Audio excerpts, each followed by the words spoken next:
Good morning दोस्तों, स्वागत है आपका आज के मुख्य समाचारों में। जी हां दोस्तों, आपको यहां पर देखने को मिलेंगी आज दिन भर की तमाम बड़ी खबरें मुख्य समाचार ब्रेकिंग न्यूज अपडेट्स के रूप में। तो चलिए दोस्तों, जान लेते हैं आज की पहली बड़ी खबर। होली पर अयोध्या मथुरा से अमेरिका तक उड़े रंग, रामलला के लिए फूलों का गुलाल। मनोज तिवारी बोले, कोई खेले रेल में, कोई खेले जेल में। जी हाँ दोस्तों, देश भर में होली का त्योहार मनाया गया। वाराणसी और मथुरा वृंदावन में सड़कें रंग से सराबोर लोगों से भरी हुई थी। उज्जैन के महाकाल मंदिर में शाम को होलिका का दहन के साथ होली की शुरुआत हुई। हालांकि भद्रा के कारण ज्यादातर जगह रात 11 बजे के बाद ही होली का दहन किया गया। वहीं दोस्तों, अयोध्या के राम मंदिर में विराजे बालक राम की पहली होली है। यहाँ कचनार के फूलों से खास गुलाल बनाया गया है। रामलला को कचौड़ी, गुजिया, खीर पूरी समेत कई व्यंजनों का भोग लगाया गया। चलिए दोस्तों, जान लेते हैं इसके बाद अगली खबर। राजनाथ बोले, पीओके की जनता भारत में विलय चाहती है, हमें हमला करने की जरूरत नहीं, वो खुद ही भारत में आ जाएगा। जी हाँ दोस्तों, रक्षा मंत्री राजनाथ सिंह ने पाकिस्तान के कब्जे वाले कश्मीर पीओके के भारत में विलय होने का भरोसा जताया है। उन्होंने कहा है कि हमें हमला करके उस पर कब्जा करने की कोई जरूरत नहीं होगी, क्योंकि वहां ऐसे हालात बन रहे हैं कि पीओके के लोग खुद ही भारत में विलय की मांग कर रहे हैं। रक्षा मंत्री ने एक मीडिया इंटरव्यू में कहा कि भारत ने आज तक दुनिया के किसी देश पर न आक्रमण किया है, न किसी की 1 इंच जमीन पर कब्जा किया है। यह हमारा चरित्र है। मैं यह भी कहता हूं कि पीओके हमारा था और हमारा रहेगा। मेरा विश्वास है कि पीओके खुद ही भारत में आ जाएगा।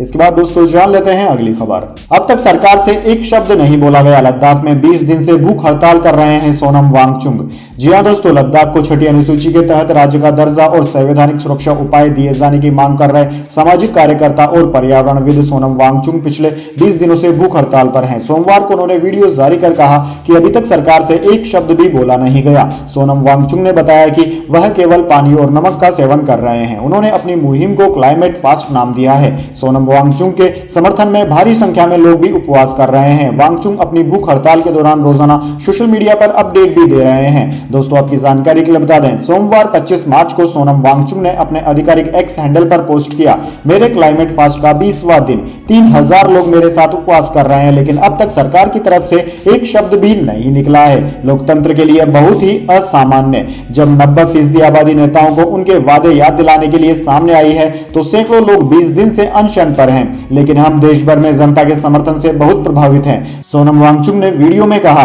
कि वह बहुत थका हुआ महसूस कर रहे हैं। 20 दिन से भूख हड़ताल के कारण ऐसा महसूस करना स्वाभाविक है। उन्होंने कहा कि उन्होंने इस महान देश और इसके नेताओं, खासकर आम जनता में विश्वास नहीं खोया है। इसके बाद दोस्तों, जान लेते हैं अगली खबर। सुप्रीम कोर्ट बोला, एहतियातन हिरासत में लेने का मनमाना चलन खत्म हो। पुलिस की नाकामी प्रिवेंटिव डिटेंशन का बहाना न बने। तेलंगाना हाईकोर्ट का आदेश रद्द।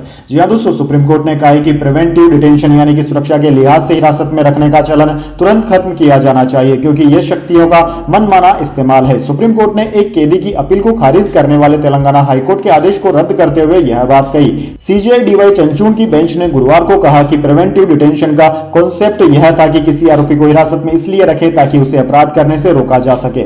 जस्टिस पारदीवाल और जस्टिस मनोज मिश्रा ने कहा कि कानून व्यवस्था की स्थिति से निपटने में पुलिस की नाकामी प्रिवेंटिव डिटेंशन को लागू करने का बहाना नहीं होनी चाहिए।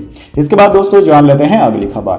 राजस्थान में 7 पड़ोसी राज्यों से महंगा बिक रहा है पेट्रोल डीजल। पंप संचालक बोले, वेट में 2% कटौती से नहीं मिली राहत, रेट रिवाइज करे सरकार। जी हां दोस्तों, राजस्थान लोकसभा चुनाव से पहले सरकार ने पेट्रोल और डीजल पर वेट कम किया है, लेकिन यह ऊंट के मुंह में जीरे के बराबर लग रहा है। राजस्थान से सटे पड़ोसी राज्यों में यहां के मुकाबले पेट्रोल 8 से 10 रुपए और डीजल 4 से 6 रुपए तक सस्ता बिक रहा है। पेट्रोल पंप संचालकों ने सरकार से कीमतों में और राहत देने की मांग की है। राजस्थान पेट्रोलियम डीलर एसोसिएशन के प्रदेश अध्यक्ष राजेंद्र सिंह भाटी ने कहा कि सरकार ने वेट में 2% की कटौती कर हमारी लंबित मांगों को पूरा किया है, लेकिन सिर्फ 2% वेट की कमी से आम जनता को राहत नहीं मिली है। राजस्थान से सटे पड़ोसी राज्यों में पेट्रोल और डीजल काफी सस्ता बिक रहा है। इसके बाद दोस्तों, जान लेते हैं अगली खबर। नागौर से हनुमान बेनीवाल इंडिया गठबंधन के उम्मीदवार 27 मार्च को करेंगे नामांकन। गठबंधन और पार्टियां बदलकर ज्योति मिर्धा बेनीवाल फिर आमने सामने।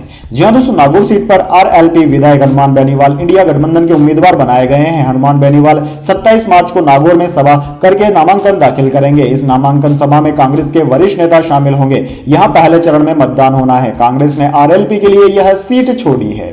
इसके बाद दोस्तों, जान लेते हैं अगली खबर। ईडी के पीछे छुपकर राजनीतिक लड़ाई बंद करे बीजेपी, केजरीवाल के फोन और लेटर जारी करने वाली रिपोर्ट पर आपने कहा।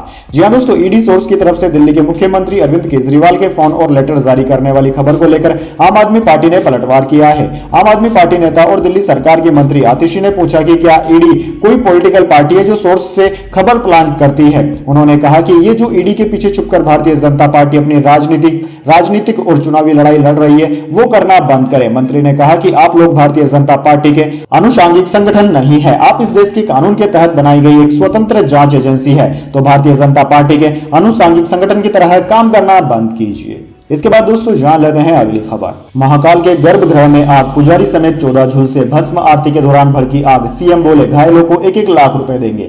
जी हां दोस्तों, उज्जैन के महाकालेश्वर मंदिर में सोमवार सुबह 5:40 पर भस्म आरती के दौरान गर्भगृह में आग लग गई। इसमें पुजारी समेत 14 लोग झुलस गए। घायलों में 9 को इंदौर रेफर कर दिया गया है, 3 को उज्जैन जिला अस्पताल से छुट्टी दे दी गई है, 2 अभी भी भर्ती है। दोस्तों हादसे के समय मंदिर में हजारों श्रद्धालु महाकाल के साथ होली मना रहे थे। इस दौरान मुख्यमंत्री के बेटे वैभव और बेटी आकांक्षा भी नंदी हॉल में मौजूद थे। घायल सेवक ने बताया कि आरती कर रहे पुजारी संजीव पर पीछे से किसी ने गुलाल डाला, गुलाल दीपक पर गिरा।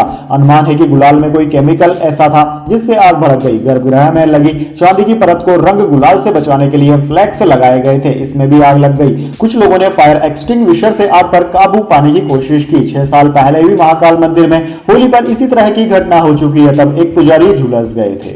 इसके बाद दोस्तों जान लेते हैं अगली खबर। इंडिया गठबंधन एकजुट, 272 का आंकड़ा पार करेंगे, प्रधानमंत्री का भ्रष्टाचार का आरोप खोखला, जयराम रमेश ने कहा। जी हां दोस्तों, कांग्रेस के वरिष्ठ नेता जयराम रमेश का कहना है कि बिहार के मुख्यमंत्री नीतीश कुमार के पलटी मारने और तृणमूल कांग्रेस प्रमुख ममता बनर्जी के अकेले लड़ने के बावजूद विपक्षी गठबंधन इंडिया एकजुट है और यह 272 का यानी कि बहुमत का आंकड़ा पार करेगा। टीएमसी प्रमुख पर कटाक्ष करते हुए रमेश ने कहा कि ममता बनर्जी ने आखिरकार ममता बनर्जी रहने का ही फैसला किया। उन्होंने प्रधानमंत्री नरेंद्र मोदी के विपक्ष के खिलाफ भ्रष्टाचार के विमर्श को खोखला करार देते हुए खारिज कर दिया। दोस्तों जयराम रमेश ने पीटीआई मुख्यालय में समाचार एजेंसी के संपादकों एवं पत्रकारों के साथ बातचीत में यह भी कहा कि विपक्ष एकजुट होकर चुनाव में 272 का आंकड़ा पार करेगा और भाजपा को सत्ता से बाहर कर देगा। इसके बाद दोस्तों जान लेते हैं अगली खबर। जेएनयू छात्र संघ चुनाव, 27 साल बाद दलित प्रेसिडेंट बना, लेफ्ट 4 पदों पर जीता, 12 साल में सबसे ज्यादा 73% वोटिंग हुई। जी हां दोस्तों, Jawaharlal Nehru university student union JNUSU चुनाव में लेफ्ट ने एबीवीपी को हराकर चारों सीटों president, vice president, general secretary और ज्वाइंट सेक्रेटरी पर जीत हासिल की है। 2973 वोट पाकर धनंजय स्टूडेंट यूनियन के प्रेसिडेंट बने। इस जीत के साथ ही जेएनयू छात्र संघ को 27 साल के बाद लेफ्ट की तरफ से दलित प्रेसिडेंट मिला है। इससे पहले 1996-97 में भट्टी लाल बैरवा पहले दलित प्रेसिडेंट बने थे। वहीं दोस्तों लेफ्ट के धनंजय ने एबीवीपी के उमेश चंद्र अजीमीरा को 934 वोटों से हराया। वाइस प्रेसिडेंट अभिजीत घोष ने 2649 वोट पाकर एबीवीपी की दीपिका शर्मा को 1104 वोटों से हराया। इसके बाद दोस्तों जान लेते हैं अगली खबर। होली पर हुड़दंगियों का उत्पात, बाइक सवार मुस्लिम फैमिली के बाद 2 महिलाओं से अभद्रता का वीडियो हुआ वायरल। जी हां दोस्तों, उत्तर प्रदेश के बिजनौर जिले से एक और वीडियो सोशल मीडिया पर वायरल हुआ है, जहां कुछ शरारती तत्व 2 मुस्लिम महिलाओं और उनके बच्चों पर जबरदस्ती होली का रंग लगा रहे हैं और उन्हें पानी से भरा गुब्बारा मार रहे हैं। पुलिस ने वीडियो का संज्ञान लेते हुए केस दर्ज कर जांच शुरू कर दी है। यह घटना 20 मार्च धामपुर थाना क्षेत्र की पंजाबी कॉलोनी में हुई थी। दोस्तों 24 मार्च को धामपुर थाना क्षेत्र में मुस्लिम समुदाय के एक युवक और उसके परिवार की महिलाओं पर जबरन रंग डालने और गाली गलौज करने का वीडियो सामने आया था। इसके बाद पुलिस ने 3 नाबालिगों को हिरासत में लेकर एक आरोपी को गिरफ्तार भी किया था। वहीं दोस्तों एक अन्य वायरल वीडियो में साफ दिखाई दे रहा है कि 2 महिलाएं अपने बच्चों के साथ जा रही थी, तभी रास्ते में कुछ लड़के उनका रास्ता रोक लेते हैं और जबरदस्ती उन्हें रंग लगाते हैं और पानी के गुब्बारे मारते हैं। महिलाएं खुद को और अपने बच्चों को बचाने की कोशिश करती है, लेकिन शरारती तत्व उनके साथ बदसलूकी भी करते नजर आ रहे हैं। वैसे दोस्तों कमेंट करके बताइए कि इस तरह की घटनाएं होली पर होनी चाहिए या नहीं, या फिर इनको रोकने के क्या उपाय होने चाहिए, आपकी राय जरूर दीजिए। चलिए दोस्तों जान लेते हैं इसके बाद अगली खबर। सेना ने कश्मीर में यूसीसी पर सेमिनार रद्द किया, उमर ने कहा था इससे आर्मी के गैर राजनीतिक और गैर धार्मिक रहने के सिद्धांत को खतरा। जी हां दोस्तों, जम्मू कश्मीर में सेना ने यूनिफॉर्म सिविल कोड यूसीसी पर आयोजित अपना एक सेमिनार रद्द कर दिया है। कई राजनीतिक दलों ने सेना के सेमिनार का विरोध किया था। यह सेमिनार 26 मार्च को कश्मीर यूनिवर्सिटी ऑडिटोरियम में होने वाला था। सेना ने शुक्रवार शाम को मीडिया संस्थानों को सेमिनार में शामिल होने का निमंत्रण भेजा था। सेमिनार का सब्जेक्ट था navigating legal frontier, understanding IPC 2023 and the quest for union civil code. यानी दोस्तों सेमिनार का मकसद है यूसीसी और अन्य मुद्दों पर जागरूकता बढ़ाना। इसके बाद दोस्तों जान लेते हैं अगली खबर। मुइज़्ज़ू अड़ियल रुख छोड़े, मालदीव के पूर्व राष्ट्रपति ने भारत के साथ संबंध ठीक करने की दी सलाह। जी हां दोस्तों, मालदीव में नई सरकार आने के बाद भारत से रिश्तों में आई दूरी बढ़ती जा रही है। इसी बीच मालदीव के पूर्व राष्ट्रपति इब्राहिम मोहम्मद सोलिह ने अपने उत्तराधिकारी राष्ट्रपति मोहम्मद मुइज़्ज़ू को अड़ियल रवैया छोड़ने और वित्तीय चुनौतियों से निपटने के लिए पड़ोसियों के साथ बातचीत करने की सलाह दी है। सोलिह ने यह बयान तब दिया जब कुछ दिन पहले चीन समर्थक माने जाने वाले मुइज़्ज़ू ने भारत से द्विपक्षीय देश को ऋण राहत देने का आग्रह किया था। मुइज़्ज़ू ने पिछले साल सितंबर में हुए राष्ट्रपति चुनाव में सोलिह को हराया था।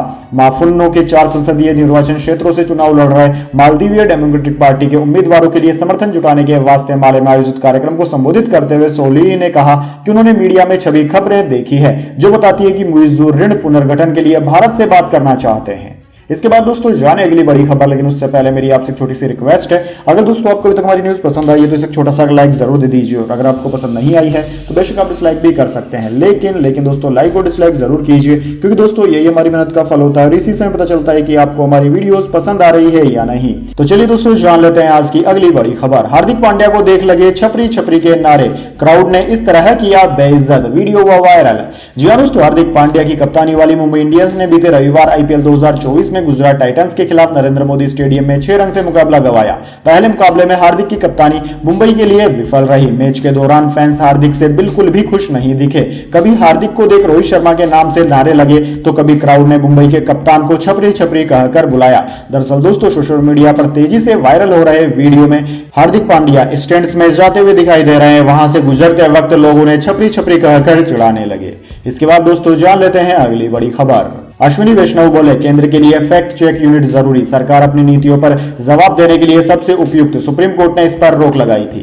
जी हां दोस्तों, केंद्रीय आईटी मिनिस्टर अश्विनी वैष्णव ने कहा है कि केंद्र सरकार के लिए अपनी फैक्ट चेक यूनिट स्थापित करना जरूरी है। सरकार अपनी नीतियों और अन्य योजनाओं से जुड़े सवालों का जवाब देने के लिए सबसे उपयुक्त है। अश्विनी वैष्णव ने एक न्यूज चैनल के इवेंट में ये बातें कही। उन्होंने कहा कि हाल ही में एक विपक्षी पार्टी ने पोस्ट किया कि भारतीय रेलवे के पैसेंजर्स 80% तक कम हो गए हैं। इस तरह की गलत जानकारी से बचने के लिए आपको रेलवे से सही आंकड़ा पूछना होगा। फैक्ट्स तो फैक्ट्स है। केंद्रीय मंत्री ने आगे कहा कि फैक्ट चेक यूनिट को लेकर हमारा प्रस्ताव केंद्र के काम से संबंधित फैक्ट्स और आंकड़ों तक ही सीमित था। दुर्भाग्य से सुप्रीम कोर्ट ने इस पर रोक लगा दी। हालांकि हम कोर्ट के आदेश का सम्मान करते हैं। इसके बाद दोस्तों जान लेते हैं अगली खबर। जल संकट का सामना कर रहे बेंगलुरु में पानी की बर्बादी को लेकर 22 परिवारों पर लगा जुर्माना।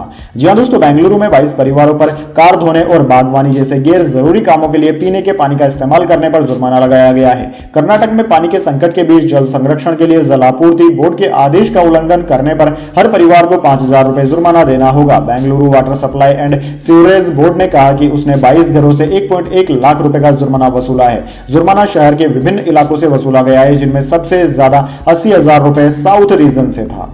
इसके बाद दोस्तों जान लेते हैं अगली खबर। लोकसभा इलेक्शन से पहले इंदौर में नोटों का इतना बड़ा जखीरा हुआ बरामद, गिनते गिनते थक गए अफसर।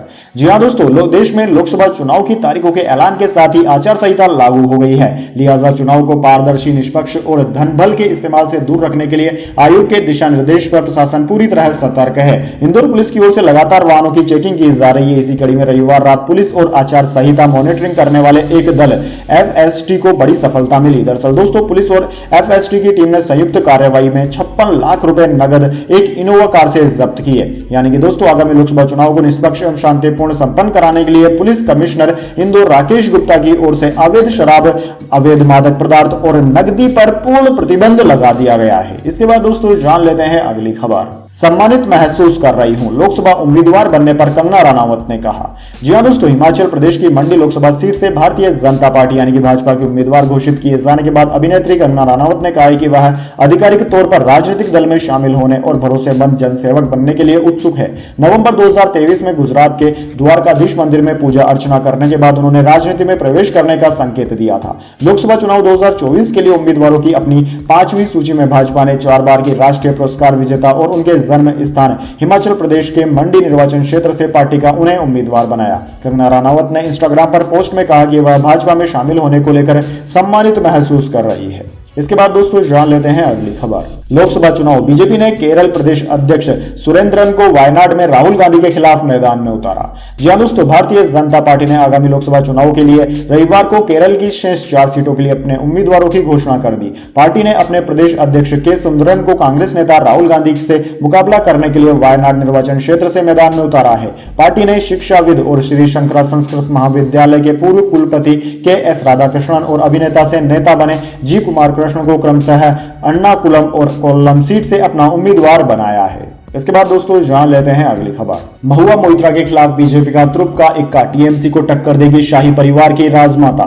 जी हां दोस्तों, आगामी लोकसभा चुनाव के लिए रविवार को भारतीय जनता पार्टी ने उम्मीदवारों की 5वीं लिस्ट जारी कर दी, जिसमें 111 उम्मीदवारों के नाम है। बीजेपी ने पश्चिम बंगाल की कृष्णानगर सीट से राजमाता अमृता राय को अपना उम्मीदवार बनाया है, जो टीएमसी की महुआ मोइत्रा को टक्कर देगी। यह सीट पश्चिम बंगाल की अहम सीटों में से एक है। बीजेपी के इस फैसले को महुआ मोइत्रा के खिलाफ तुरुप का इक्का माना जा रहा है। दुनिया के सबसे बड़े लोकतंत्र के लोकसभा चुनाव में इस बार महाराजा कृष्णचंद्र का नाम सीधे तौर पर राजनीति से जुड़ रहा है। अमृता राय कृष्णनगर के प्रतिष्ठित राजबाड़ी रॉयल पैलेस की राजमाता है। उनकी संभावित उम्मीदवारी को लेकर पिछले कुछ दिनों से अटकलें चल रही थी। इसके बाद दोस्तों जान लेते हैं अगली खबर। भूख से तड़प रहे फिलिस्तीनियों पर इजरायली सेना का हमला, 19 मौतें, आटे लेने के लिए लाइन में खड़े लोगों पर मशीन गन से फायरिंग की। जी हां दोस्तों, इजरायली सेना ने एक बार फिर खाना लेने पहुंचे फिलिस्तीनियों पर फायरिंग की है। ताजा हमले में 19 लोगों की मौत हो गई। अमेरिकी मीडिया CNN की रिपोर्ट के मुताबिक गाजा सिटी के अल कुवैत एंड पॉइंट पर भूख से तड़प रहे सैकड़ों फिलिस्तीनी आटा लेने के लिए लाइन में खड़े थे, तभी इजरायली सैनिकों ने मशीन गन से फायरिंग शुरू कर दी। इजराइल ने इस खबर को खारिज कर दिया है। दरअसल दोस्तों, इजरायली सेना का कहना है कि सैनिकों ने खाना लेने पहुंचे फिलिस्तीनियों पर हमला किया। हालांकि इजराइल पहले भी कई बार राहत सामग्री लेने पहुंचे फिलिस्तीनियों पर हमला कर चुका है। इन हमलों में अब तक 400 लोगों की मौत हो चुकी है। इसके बाद दोस्तों जान लेते हैं अगली खबर। भोजशाला में तीसरे दिन एएसआई ने 9 घंटे किया सर्वे। एक ब्लॉक में करीब 6 घंटे तक की खुदाई। हिंदू मुस्लिम पक्षकार भी रहे मौजूद। जी हां दोस्तों, थार की भोजशाला में एएसआई सर्वे का रविवार को तीसरे दिन का काम पूरा हो गया। आज 9 घंटे टीम अंदर रही। एक ब्लॉक को करीब 6 फीट तक खोदा गया। खुदाई करने के लिए 23 मजदूरों की मदद ली गई। शेष 3 ब्लॉक में 2 से 3 फीट तक मिट्टी हटा दी गई है। दरअसल दोस्तों, मध्य प्रदेश हाईकोर्ट की इंदौर बेंच के आदेश पर भोजशाला में वैज्ञानिक सर्वे किया जा रहा है। Archaeological survey of India ASI Delhi और भोपाल के अफसरों की टीम रविवार सुबह 8 बजे भोजशाला परिसर पहुंची थी। हिंदू पक्ष के गोपाल शर्मा व आशीष गोयल और मुस्लिम पक्ष के अब्दुल समद खान भी सर्वे टीम के साथ हैं। इसके बाद दोस्तों जान लेते हैं अगली खबर। अमेरिकी डिप्लोमेट बोले, इमरान खान सरकार गिराने में मेरा कोई रोल नहीं, संसद में गवाही दी। कहा, इस आरोप के चलते मुझे जान से मारने की धमकियां मिली। जी हां दोस्तों, अमेरिका के विदेश मंत्रालय के अधिकारी डोनाल्ड लू ने गवाही दी है कि इमरान खान की सरकार को गिराने में उनका कोई रोल नहीं था। उन्होंने खान के सभी आरोपों को झूठा बताया। लू ने कहा कि इन आरोपों के चलते उन्हें जान से मारने की धमकियां मिली है। दरअसल दोस्तों, अमेरिकी संसद में पाकिस्तान के चुनाव और उसके भविष्य को लेकर हो रही एक बहस के दौरान लू को बुलाया गया था, ताकि वो उन आरोपों पर बोल सके जिसमें इमरान ने डोनाल्ड लू और अमेरिका पर पाकिस्तान में इमरान खान की सरकार गिराने के आरोप लगाए थे। इस दौरान दर्शक दीर्घा में बैठे कुछ पाकिस्तानियों ने लू पर झूठ बोलने के आरोप भी लगाए। तो दोस्तों, यह थी आज की तमाम बड़ी खबरें। इसके बाद दोस्तों बारी आती है आज के माइंड क्यूज क्वेश्चन की। जी हां दोस्तों, एक आसान से सवाल का जवाब देकर आप जीत सकते हैं एक सरप्राइज गिफ्ट हमारे यूट्यूब चैनल की ओर से। तो दोस्तों, आज का सवाल आपकी स्क्रीन पर आ चुका है। भारतीय सिनेमा का जनक किसे माना जाता है? जी हां दोस्तों, अगर आप जानते हैं कि भारतीय सिनेमा का जनक किसे माना जाता है तो जल्दी से उनका नाम बॉक्स में लिख दीजिए। अगर दोस्तों आपका जवाब होता है एकदम सही और आप चुने जाते हैं लकी विजेता के रूप में, तो आपको मिल सकता है एक सरप्राइज गिफ्ट हमारे यूट्यूब चैनल की ओर से। तो दोस्तों जल्दी से अपना उत्तर कमेंट बॉक्स में लिख दीजिए, वीडियो को लाइक कर लीजिए और चैनल को सब्सक्राइब करके बेल आइकन भी दबा लीजिए। साथ ही दोस्तों वीडियो को अपने दोस्तों और मित्रों के साथ शेयर करना ना भूलें। धन्यवाद। वंदे मातरम। जय हिंद, जय भारत।